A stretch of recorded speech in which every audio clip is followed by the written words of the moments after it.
따라서 다시 빌라도에게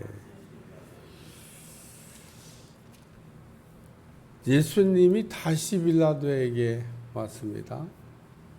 무슨 뜻인가? 빌라도에게 기회가 왔다. 그런 얘기입니다. 빌라도가 예수님을 헤로데에게 보냈는데 헤로데에게서 예수님의 사건이 종결되지 아니하고 다시 또 그 빌라도에게 예수님의 일 처리하는 일이 돌아왔다. 그런 얘기입니다. 고등법원에서 대법원으로 보냈어요. 대법원에서 다시 또 고등법원으로 돌려보냅니다. 이런 거를 파기환송이라고 그래요. 고등법원의 재판 보통 끝나는 겁니다.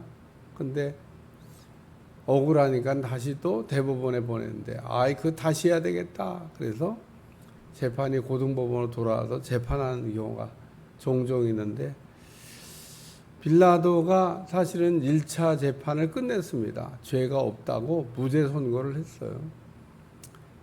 헤롯이 갈릴리에서 지금 예루살렘에 와 있는 걸 알고 헤롯에게 공을 떠넘겼는데 헤롯도 예수님을 신문에 보니까 딱히 무슨 죄가 없으니까 도로 빌라도에게 돌려보낸 겁니다.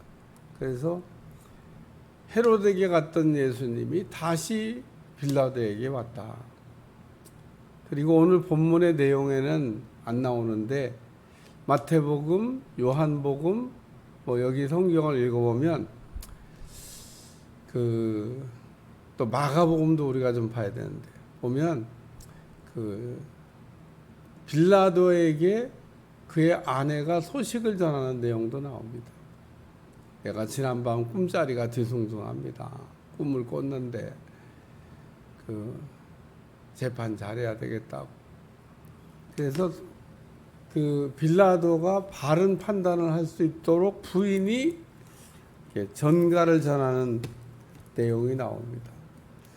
그래서 우리가 빌라도가 재판을 할 때 부인이 전가를 보냈다는 내용 하나 하고 또 하나는 요한복음에 보면 빌라도가 예수님을 재판하다가 내가 너를 놓을 권세도 있고 죽일 권세도 있다 라고 하는 자기가 가진 권한에 대한 이야기를 합니다. 그러니까 내가 살릴 수도 있고 죽일 수도 있다. 이런 자기의 엄청난 권한에 대해 얘기할 때 그러므로 네가 죄가 있다. 그러고 예수님 얘기합니다. 권한을 가졌으면 권한을 우리가 제대로 써야 되는 겁니다.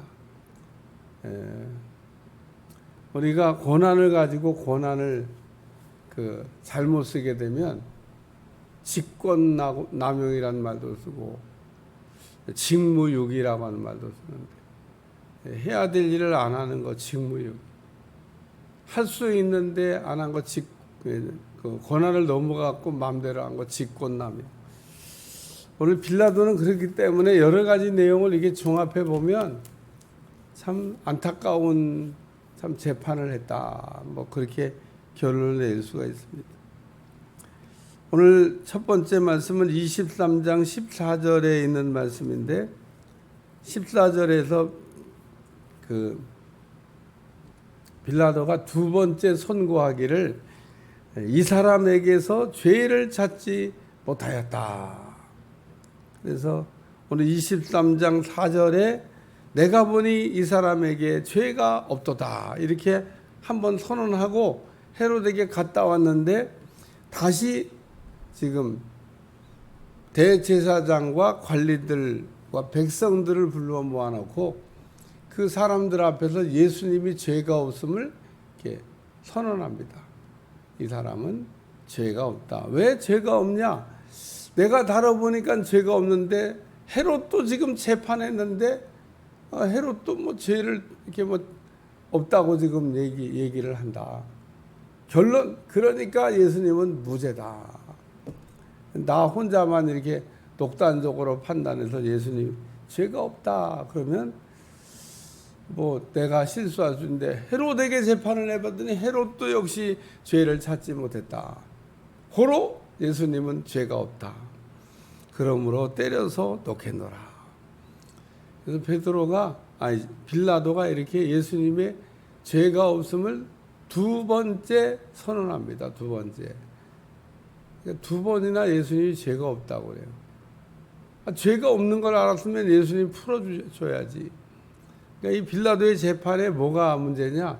자기가 예수님 죄 없는 걸 알았어요. 한 번, 두 번 한 게 아닙니다. 첫 번째도 없다 그러고, 두 번째도 없다 그러고. 그 다음에 두 번째 말씀은 여기 17절 없음 다음에 18절로 넘어가는 말씀인데, 이 지금 이 18절서부터는 명절의 전례에 관한 얘기를 하는 겁니다. 빌라도가 지금 물어봐요. 너희 명절의 전례 때, 우리도 뭐 명절 특별한 날 이렇게 오면 대통령이 사면 이렇게 하잖아요. 그러니까 6월절이 오면은 이게 총독이 아주 뭐 무슨 죄를 졌든지 간에 용서하는 뭐라고 그래요? 사면하는 권한. 그런 일을 이렇게 전례적으로 했던. 명절 때 되면 총독이 사면하는 겁니다. 그래가지고 사면에 대해서 물은 겁니다. 바나바를 살릴까? 예수님을 살릴까? 근데 사실은 빌라도 생각은 바나바는 아주 나쁜 놈이고 예수님 보니까 뭐 그다지 뭐 그렇게 큰 죄가 있다고 그러는데 죄가 없는 사람이니까 당연히 예수님을 놓아주셔서 이렇게 할 줄 알고 물었는데 이상한 답이 나오고 예수님을 죽여달라고 바라바는 놔달라고 그러고 이 빌라도의 생각과 지금 엉뚱한 결과가 벌어진 거예요. 그러니까 빌라도 생각에는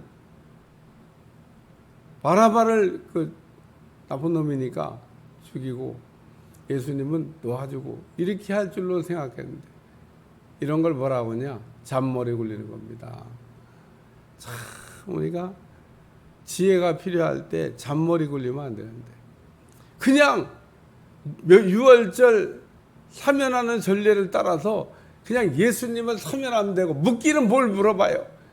사면인데 사면은 묻는 게 아니에요. 총독이나 대통령이 그냥 가지고 있는 고유권아닙니다. 누구한테 그걸 물어보기는 그냥 하고 싶으면 하는 거지. 그러니까 예수님을 사면하면 되는 거다 그 얘기입니다. 이건 물어보고 결정하는 게 아니에요. 8.15 광복절 사면 뭘 물어보기는 그냥 대통령이 하고 싶으면 하는 거지. 권한. 그래서 또 여러 가지 그런 어떤 중요한 때마다 총독, 대통령 이런 분들이 사면권을 가지고 자기에게 있는 권한이고 또 그런 때는 그렇게 해도 되는. 아니 바라바가 무슨 이게 사면해야 될 대상입니까? 그래도 그냥 사면하면 되는 거예요. 그 바라바가 지금 예수님과 이게 물어가지고 이 사람은 죽어야 되는데 살아났어요. 어찌 이런 일이 일어났냐인데 여기에 핵심 포인트는 묻지 말아야 될 거를 물었다. 물어보긴 뭘 물어봐요. 그러니까 자기에게 예수님을 놓을 수 있는 권한도 있고 그랬으면 그냥 그 권한을 사용해서 예수님을 놓아주고 또 사면할 수 있는 날이니까 사면하면 됐다 그런 얘기입니다. 기회를 놓친 겁니다. 기회를. 찬스를 놓친 거예요. 그리고 또 한 가지 말씀은 여기 22절에 세 번째 말하되라는 말씀입니다. 세 번째 빌라도가 예수님의 죄 없음을 몇 번 얘기했냐? 3번이나 얘기를 했습니다. 3번. 여기 빌라도가 세 번째 말하되 이 사람이 무슨 악한 일을 하였 나는 그에게서 죽일 죄를 찾지 못하였나니 때려서 놓으리라 하니. 그러니까 빌라도가 한 번, 두 번 예수님 죄 없다고 얘기한 게 아니고 예수님을 3번씩이나 죄가 없다. 근데 그 죄 없는 예수님을 누가 죽게 했어요? 빌라도가 죽게 한 거죠. 빌라도의 죄가 없다고 말할 수가 없는 겁니다. 왜냐하면 빌라도는 죄 없는 사람을 죽게 만든, 사지로 몰아넣어 죽게 한 장본인이잖아요. 예?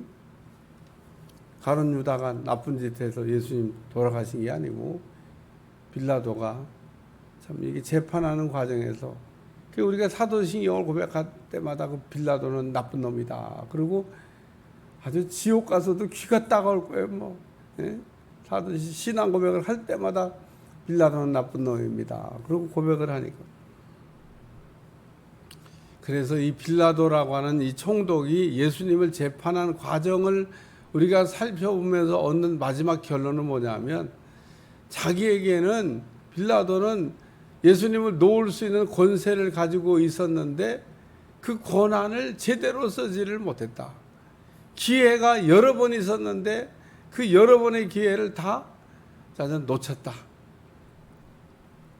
오늘 참 우리에게 어떤 권한이 주어지고 또 이렇게 그런 어떤 기회가 주어지면 이 빌라도처럼 이렇게 아쉬움이 남는 재판하지 말고 재판을 잘해야 될 줄로 믿습니다. 그러니까 우리는 이렇게 때때로 결정해야 될 순간에 잘 결정을 해야 됩니다. 이 빌라도처럼 이런 결정하면 되겠어요? 오늘도 우리가 선택하며 살아야 되는데 잘 선택하고 또 좋은 길로, 하나님 원하시는 길로 택하며 사는 여러분들이 되시기를 주님으로 축원합니다. 기도하겠습니다. 하나님, 참 빌라도 다시 기회를 얻었는데 기회를 못 잡았습니다. 오늘 안타까운 선택을 하는, 또 결정을 하는 빌라도를 보면서 우리는 항상 좋은 쪽을 선택하게 도와주시고, 또 이렇게 죄가 없는 걸 알고도 죄를 뒤집어 씌우는 재판하지 않게 도와주시며, 하나님, 날마다 우리가 바르게 살 수 있도록, 의롭게 살 수 있도록 우리에게를 이끌어 주옵소서. 예수님의 이름으로 간절히 기도합나이다. 아멘.